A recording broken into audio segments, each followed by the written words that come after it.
사무엘상 12장 19절부터 25절까지 봉독하겠습니다.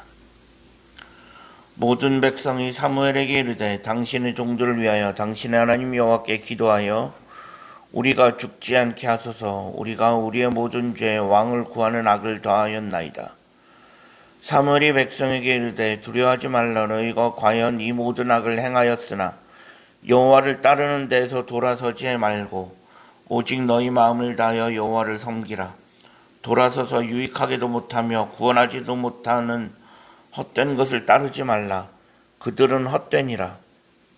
여호와께서는 자기를 자기 백성으로 삼으신 것을 기뻐하셨으므로 여호와께서는 그의 크신 이름을 위해서라도 자기 백성을 버리지 아니하실 것이요 나는 너희를 위하여 기도하기를 쉬는 죄를 여호와 앞에 결단코 범하지 아니하고 선하고 의로운 길을 너희에게 가르칠 것인즉 너희는 여호와께서 너희를 위하여 행하신 그 큰 일을 생각하여 오직 그를 경외하며 너희 마음을 다하여 진실이 섬기라.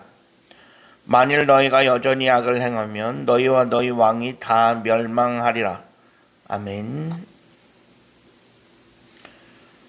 오늘도 새로운 날을 허락하신 하나님께 감사합니다. 오늘은 주의 날 목요일입니다. 오늘 본문은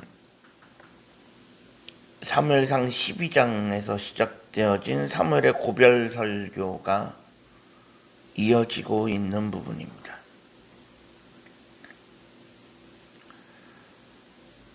사무엘은 백성들에게 왕을 요구하는 것이 하나님 앞에서 죄가 된다라는 것을 분명히 하였습니다.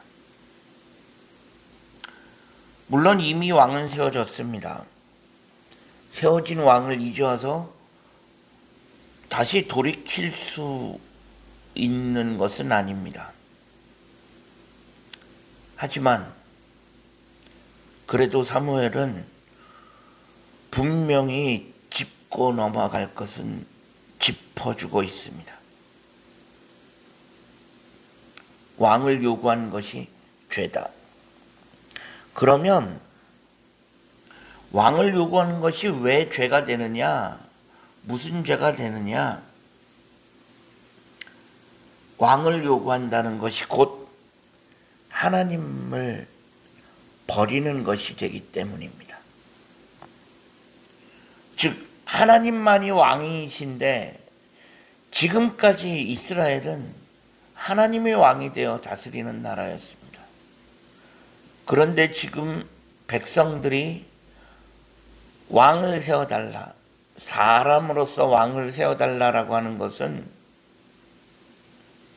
더 이상 하나님을 왕으로 인정하지 않겠다는 이야기가 되기 때문입니다.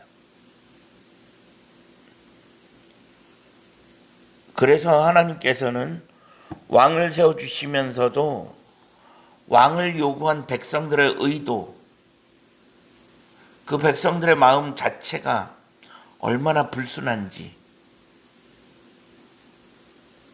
알고 계셨습니다.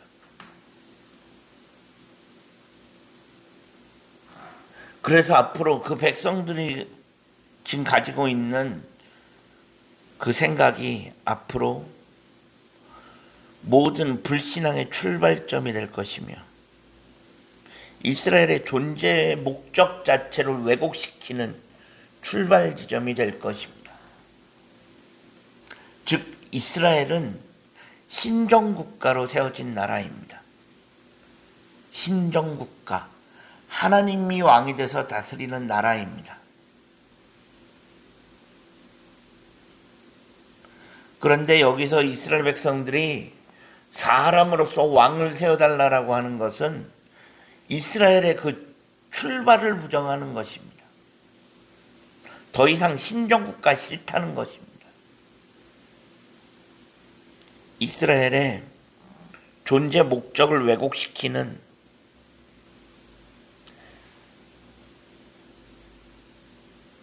존재 목적의 왜곡이 되어지는 바로 그 지점이라는 것을 알지 못하고 있습니다. 그래서 사무엘은 백성들에게 분명히 하고 있습니다. 지금 너희가 왕을 요구하는 것이 하나님 앞에서 얼마나 큰 죄인 줄 아느냐.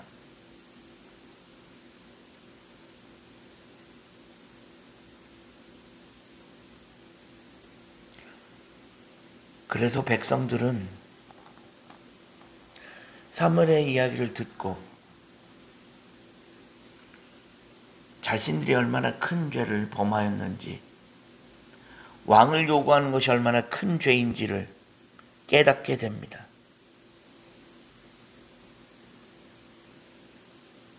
그러면서 이스라엘 백성들이 사무엘 앞에 이야기합니다. 그제서야 백성들은 자신들이 얼마나 큰 죄를 저질렀는지 깨달았고, 그제서야 하나님이 다시 두려워지기 시작했습니다.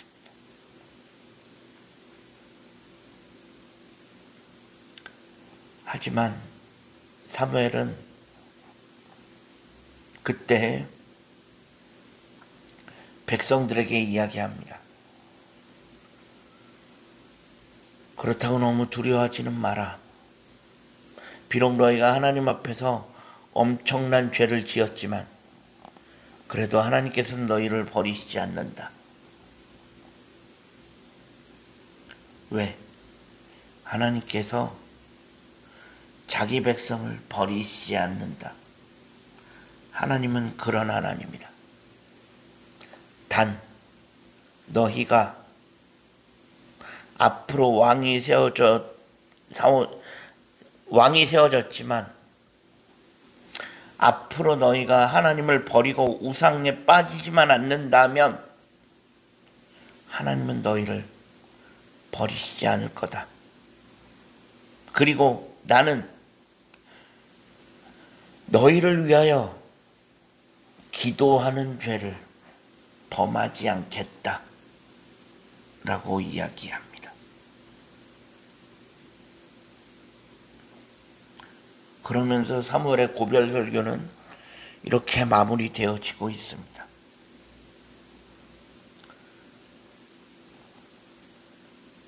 결국 이스라엘 백성들이 왕을 세워달라고 요구한 것은 결국 자신들의 욕심과 탐욕에서 비롯된 것이었습니다. 하나님을 생각한다면 절대로 할 수 없는 말이었습니다. 하지만 하나님을 버리고 대놓고 이방 나라 따라 하겠다라는 선언이었습니다.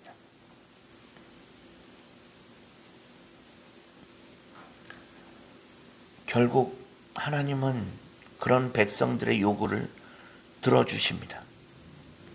백성들의 입장에서 보면 하나님을 외면하고 자신들의 탐욕을 따라 구했는데 그 기도가 응답되어진 것처럼 보입니다. 백성들의 입장에서는 구한 대로 되었으니까 기도가 응답된 것처럼 보일 수 있습니다. 하지만 그것이 지금은 기도 응답처럼 보이지만 나중에 시간이 지나서야 이것이 복이 아니라 엄청난 재앙임을 깨닫게 될 것입니다. 하지만 이스라엘 백성들은 지금 그것을 놓치고 있습니다. 이미 때는 지났습니다. 버스는 떠났습니다. 왕은 세워졌고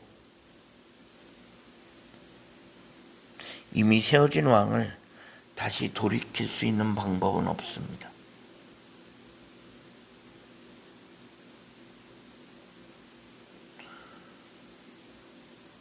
결국 왕이 세워짐으로 인해서 이스라엘 백성들이 당해야 하는 것은 결국 그것은 이스라엘 백성들 자신들의 책임입니다. 어느 누구 탓도 할 수 없습니다. 자신들이 세워달라고 요구한 것이고 그래서 세워진 것이기 때문에 방법은 없습니다.